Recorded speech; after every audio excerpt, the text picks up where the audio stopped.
तानी की पापा की बात सुन स्वयं कोने में चुपचाप गुमसुम खड़ी तानी को देखता है। तानी को ऐसा देख स्वयं के कुछ अजीब सा महसूस हो रहा था। उसे ऐसा लग रहा था मानो उसकी जिंदगी उससे दूर जा रही है, लेकिन स्वयं अपने इस फीलिंग को समझ नहीं पा रहा था। तानी के पापा शांत भाव से, हो सके तो तानी को माफ़ कर देना बेटा। उसके कारण तुम्हें जो भी तकलीफ हुई है उसने उसकी सज़ा पूरी कर ली है। अब तुम्हें तुम्हारे प्यार लौटने का समय आ चुका है। स्वयं अभी भी तानी को बिना भाव के बस देखे जा रहा था। उसे उसके आस पास क्या चल रहा है कुछ भी मालूम नहीं था। मालूम था तो बस इतना कि उसके दिल को अजीब सा दर्द महसूस हो रहा था। तभी रघुवेंद्र सोफे से उठते हैं और गुस्से से अपने कमरे की तरफ चला जाता है। राज तानी के पापा के पास आता है और दोनों हाथों के उसके कंधे पर हाथ रखते हुए, अजय तानी ने जो भी किया वो उसकी नादानगी थी। मुझे लगता है अब तुम सबको उसको माफ़ कर देना चाहिए।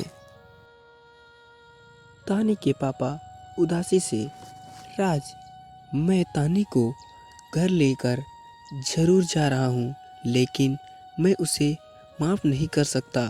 उसने अपने बहन का प्यार उससे छीना है।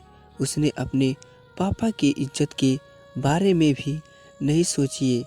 बस सुन के तानी के आंखों से बस सास आंसू बहे जा रहे थे।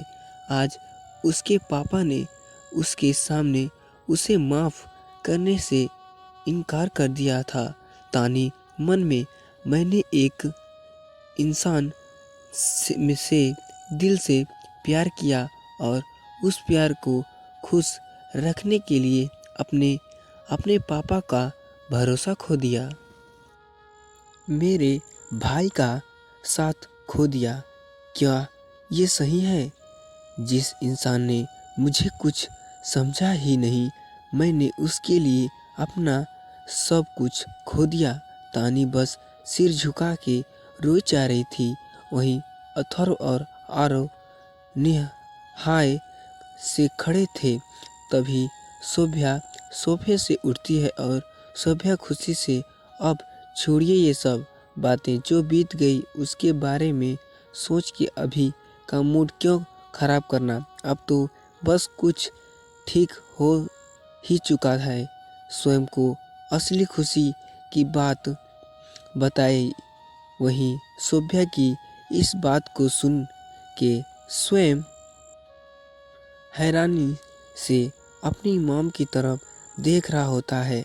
शोभ्या स्वयं के पास जाती है और स्वयं को गाल पर हाथ रखते हुए शांत भाव से, हाँ बेटा, तुम्हारे लिए एक सरप्राइज है जो तुम्हें बहुत पसंद आएगा। स्वयं हैरान से, सरप्राइज? क्या मॉम, आप कह क्या रही हो? शोभ्या मुस्कुराते हुए, जरा अपने कमरे में जाकर तो देखो। अवनी स्वयं का हाथ पकड़कर खुशी से, हाँ हाँ भाई, प्लीज़ अपने कमरे में जाकर देखिए। स्वयं उसकी बात सुन के थोड़ा शक होता है, लेकिन स्वयं तेज कदमों से अपने कमरे की तरफ चला जाता है। स्वयं जैसे ही अपने कमरे का दरवाज़ा ओपन करता है, उसकी आंखों हैरान से फैल जाती हैं। स्वयं एक पल के लिए सुन रह जाता है। स्वयं हैरान से, काया, तू बेड के किनारे पर बैठी हुई थी। स्वयं को देख के काया तुरंत भागकर स्वयं के पास आती है और उसे गले कर लेती है। स्वयं उस वक्त कुछ सोच ही नहीं पा रहा था। काया खुशी से, मैंने तुम्हारे बहुत मिस किया। स्वयं अभी भी बिना भाव के वैसे ही खड़ा था। उसे समझ ही नहीं आ रहा था कि वो आगे क्या रिक्वेस्ट करे। काया हक ब्रेक करते हुए स्वयं की तरफ देखती है। और क्या हुआ स्वयं, तुम मेरे आने से खुश नहीं हो क्या। काया की बात सुन स्वयं सोभ्या मैं वापस आता हूँ। और स्वयं काया के एक कदम पीछे हटते हुए स्वयं शांत भाव से, काया तुम यहाँ कैसे, मेरा मतलब है तुम तो अगले हफ्ते आने वाली थी ना।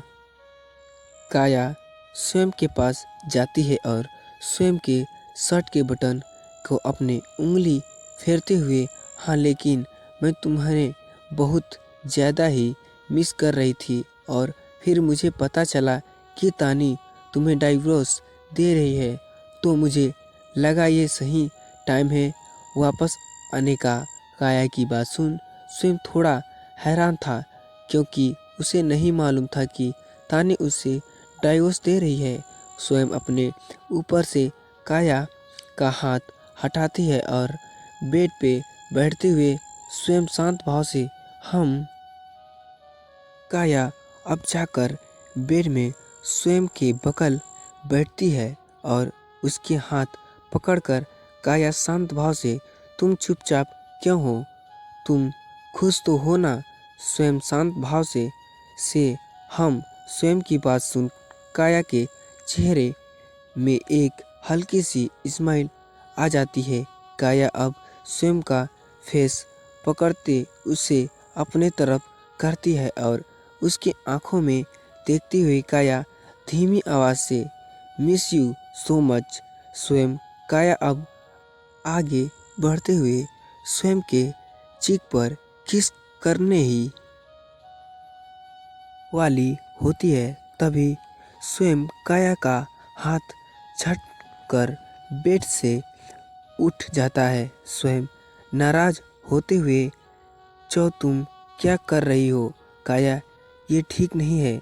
काया गुस्से से, ठीक नहीं है क्या मतलब है स्वयं, मैं तो बस तुम्हारे गालों पर ही किस कर रही हूँ। शादी से पहले भी तुम मुझे अपना हाथ भी नहीं पकड़ते देते थे, लेकिन इस बार तो मैं इतने दिनों बाद तुमसे मिल रही हूँ, फिर भी तुम ऐसे बिहेव कर रहे हो। स्वयं शांत भाव से, मुझे मालूम है कि हम दोनों काफ़ी लंबे टाइम बाद मिल रहे हैं, लेकिन शायद तुम ये भूल रही हो कि मेरी शादी हो चुकी है, और वो भी तुम्हारी बहन से। काया गुस्से से, ये ज़बरदस्ती की शादी थी और तुम तो मुझसे प्यार करते हो ना, फिर आज ऐसा बातें क्यों कर रहे हो। वैसे भी कुछ ही दिनों में तुम्हारी डाइवोर्स होने वाली है तानी से। स्वयं शांत भाव से, मुझे पता है कि हम दोनों का डाइवोर्स होने वाला है, but she is still my wife. शादी जिस भी तरीके से हुई हो, लेकिन मैं अपनी वाइफ को धोखा नहीं दे सकता। और अभी सिर्फ डाइवोर्स की बात चल रही है, डाइवोर्स हुआ नहीं तो प्लीज़ अभी मुझसे दूर रहो। काया गुस्से से, ये बस बंद करो स्वयं, तुम कब ये अपनी संस्कारी बातों से ऊपर उठोगे। दुनिया बहुत आगे निकल चुकी है और तुम अभी भी वहीं के वहीं हो। स्वयं शांत भाव से, देखो काया, बस को गलत है कि हम दोनों बहुत अच्छे क्लब थे, अब को गलत है कि हम दोनों साथ में बहुत खुश थे, लेकिन तुम्हें तो पता है कि हम दोनों की बहुत ज़्यादा लड़ाइयाँ होती थी, सिर्फ इसलिए कि हम दोनों की बात बिल्कुल अलग है। मैं मानता हूँ कि तुम अपनी जगह सही हो, लेकिन काया गुस्से से, लेकिन क्या स्वयं, आई अंडरस्टैंड कि तुम अब तानी के हाथ कहते उसे पसंद करने लगे हो। आई एम राइट स्वयं। स्वयं दोनों हाथों के काया का कंधा पकड़ते हुए नहीं काया, ऐसी बात नहीं है। मैं मेरे मिस अनाउंसमेंट्स के अलावा किसी और के बारे में सोच भी नहीं सकता। और वो तुम हो। काया गुस्से से स्वयं का हाथ पकड़ती है। अब बस भी करो स्वयं। मुझे पता है तुम मुझे से कितना प्यार करते हो। अगर इतनी ही प्यार हो तो इस दिन मेरे वेट करते, ना कि तुम तानी से शादी करते। स्वयं हैरान से, क्या तुम मुझे पर शक कर रही हो काया? तुम्हें अभी तक यकीन नहीं हुआ कि उस दिन उसने मेरे कोई गलती नहीं थी। वहीं दूसरी तरफ तानी के पापा उदासी से, मुझे लगता है अब हमें चलना चाहिए। बस कुछ अब साफ हो चुका है। स्वयं और तानी का डाइवोर्स जल्द ही हो जाएगा। फिर स्वयं और काया की शादी का डेट इस फिक्स करते हुए अथर्व शांत भाव से ज्ञान की तरफ देखते हुए, चलो तानी घर चलते हैं। अपनी भाई की बात सुन तानी को कुछ सुकून सा महसूस होता है। अब स्वयं वहाँ से निकलने ही वाले होते हैं। सभी को जोरदार आवाज़ आती है, जिस सुनकर बस उस तरफ देखने लगते हैं। आगे की स्टोरी के लिए मिलते हैं कल दोस्तों। टेक केयर दोस्तों। ये स्टोरी आपको कैसे लगी कमेंट करके ज़रूर बताएं। Thank you so much. मिलते हैं कल।